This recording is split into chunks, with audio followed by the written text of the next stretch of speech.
आपल्या इथे काही लोक सकाळी उठतात आणि वाटेल तसं बडबडायला लागतात.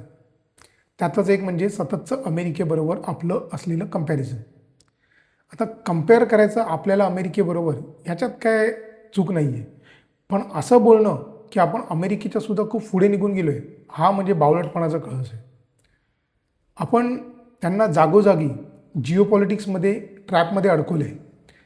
कधीकधी अमेरिका स्वतःच ट्रॅपमध्ये अडकली आहे. पण याचा अर्थ असा नाही की आपण त्यांच्या एकदम पुढे निघून गेलो. आता आपण समजून घेऊया, काही फॅक्ट्स चेक करूया, काही डेटा बघूया आणि आपण समजून घेऊया की आपण एक्झॅक्टली ॲज अन इंडियन जेव्हा अमेरिकेबरोबर कंपेअर करतो त्यावेळेला आपण एक्झॅक्टली काय अचीव केले आणि डेटा काय सांगतो. सिलिकॉन व्हॅली आणि बँगलोरमध्ये सत्तेचा जो शांत बदल झाला आहे त्याच्याबद्दलचा डेटा काय सांगतो. एका मुंबईतल्या एका गरीब घरामध्ये, मध्यमवर्गीय घरात एक मुलगा रात्री 2 वाजेपर्यंत अभ्यास करतो आणि त्याचं काय स्वप्न असतं तर एक दिवस मी अमेरिकेला जायचं. आता त्यावेळी जगाचं इक्वेशन सोपं होतं. इनोव्हेशन म्हणजे अमेरिका, ऑपॉर्च्युनिटीज म्हणजे अमेरिका, सक्सेस म्हणजे अमेरिका. पण 2026मध्ये उभं राहून मागे वळून बघितलं तर एक वेगळाच पॅटर्न दिसतो.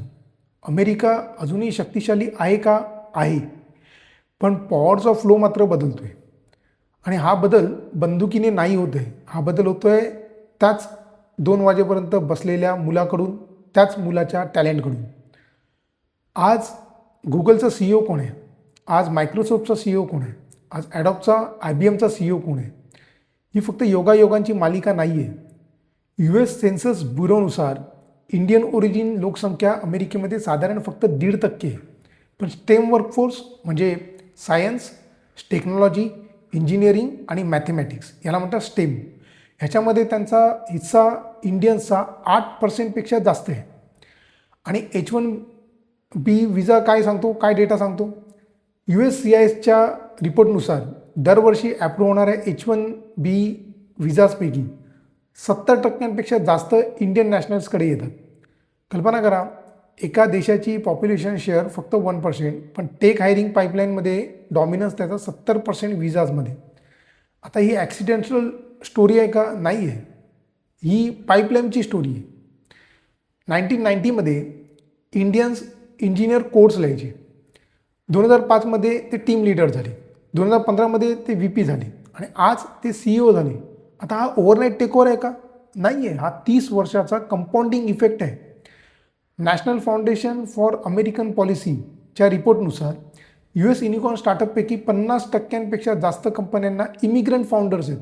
म्हणजे जे अमेरिकेमध्ये राहत नाहीत, जे अमेरिकन नाही आहेत, जे बाहेरचे आहेत, ते बाहेरचे येतात आणि तिथे स्टार्टअप चालू करतात. आणि त्यात इंडियन बॉर्न फाउंडर्स टॉप ग्रुपमध्ये आहेत.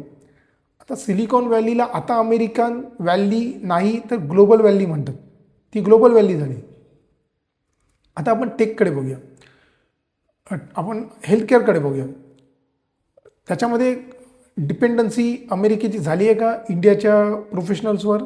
तर आता तुम्ही इमॅजिन करा की न्यूयॉर्कमध्ये इमर्जन्सी रूममध्ये जेव्हा तुम्ही जातात तेव्हा अमेरिकन मेडिकल असोसिएशनच्या डेटानुसार US फिजिशियन्सपैकी जवळपास 25% इंटरनॅशनल मेडिकल ग्रॅज्युएट्स आहेत आणि इंडियन ट्रेन डॉक्टर हा सर्वात मोठ्या ग्रुप्सपैकी एक आहे.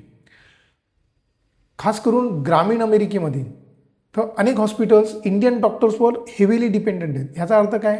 कंट्रोल झाला का? इंडियाने कंट्रोल केला का? नाही. हा फक्त क्रिटिकल प्रेझेन्स आहे, क्रिटिकल आहे पण प्रेझेन्स तर आहे. जर उद्या टॅलेंट फ्लो रिव्हर्स झाला तर मग काय होईल? मग मात्र सिस्टीम अमेरिकेची शेक होऊ शकते. आपण आता स्टार्टअप कॅपिटल्स आणि इंडियाची राईज काय आहे ह्याच्यामध्ये ह्याच्याबद्दलच्या डेटाबद्दल बोलूया. आता इंडियामध्ये UPI ट्रान्झॅक्शन्स जवळपास 10 बिलियन्सपेक्षा जास्त होतात मंथली. IT एक्सपोर्ट्स जवळजवळ $150 बिलियन ॲन्युअली आपल्याकडे झालेले आहे. आणि स्टार्टअप इकोसिस्टीम ही जगातली 3ऱ्या क्रमांकावर आहे. पहिल्या क्रमांकावर अमेरिका येते, 2ऱ्या क्रमांकावर चायना येते आणि 3ऱ्या क्रमांकावर आता भारत येतो. इथे सगळ्यात जास्त स्टार्टअप्स ओपन होतात. बँगलोर आता आउटसोर्सिंग हब नाही आहे, तो SaaS कॅपिटल झाला आहे. SaaS म्हणजे काय? Software as a service. Software as a service म्हणजे काय? की आपण तो ॲप विकत नाही घेऊ शकत, आपण त्याचं सबस्क्रिप्शन घेऊ शकतो, असं ते ॲप. त्याला म्हणतात SaaS कॅपिटल, आणि त्याचं कॅपिटल झालं आहे बँगलोर. असे ॲप्स तो बनवतो. अशा ॲप्समध्ये अशा ॲप्स तो डिझाईन करतो. इंडियन फाउंडर्स US मध्ये कंपनी उघडतात, फंडिंग त्यांची कुठून येते? सिलिकॉन व्हॅलीकडनं येते. इंजिनियर टीम्स कुठे सेटअप करतात? बँगलोरमध्ये करतात, तिकडेच ती बिल्ड करतात. कॅपिटल USचं, टॅलेंट इंडियाचं, मार्केट कुठचं आहे? Global market. इकडे इक्वेशन बदलते. आता अमेरिका ह्या सगळ्या गोष्टींनी कमकुवत होते का, वीक होते आहे का? तर वर्ल्ड बँक आणि IMFच्या डेटानुसार US GDP अजूनही 30 ट्रिलियनपेक्षा जास्त आहे. डॉलर अजूनही प्रायमरी रिझर्व्ह करन्सी आहे. AI frontier research, semiconductor dominance अजूनही लार्जली US ड्रिव्हनच आहेत. म्हणजे हा कोलॅप्स आहे का USचा? नाही. पण मोनोपोली संपते आहे का? हो. 20व्या शतकात एकच सुपर पॉवर होता, आता मल्टी सुपर पॉवर्स होतील. मल्टीपोलर वर्ल्ड होईल, मल्टीपोलर पॉवर होईल, पॉवर स्ट्रक्चर आता तयार होते 21व्या शतकात. आता पॉवर कसं बदलतं? पॉवर टँक्सने बदलतं का, युद्धाने बदलतं का, लढाईने बदलतं का? नाही. पॉवर बदलतो युनिव्हर्सिटीजच्या ॲडमिशननी, विजाच्या ॲप्रुव्हलनी, स्टार्टअप फंडिंगनी, पेटंट फायलिंगनी. 1988चा तो मुलगा अमेरिकेमध्ये गेला, 2005मध्ये त्याला ग्रीन कार्ड मिळाला, 2015मध्ये तो VP झाला, 2025मध्ये तो CEO झाला. ही एक कथा नाही आहे, ही हजारो कथांची एक गणिती बेरीज आहे. अमेरिका संपतोय का? नाही. अमेरिका संपत नाही या सगळ्या गोष्टींनी. इंडिया टेकओव्हर करतोय का? नाही. इंडिया अमेरिकेवर टेकओव्हर करत नाही. पण एक गोष्ट मात्र इथे निश्चित आहे की टॅलेंट आज नॅशनॅलिटीपेक्षा खूप जास्त मोठं झालेलं आहे.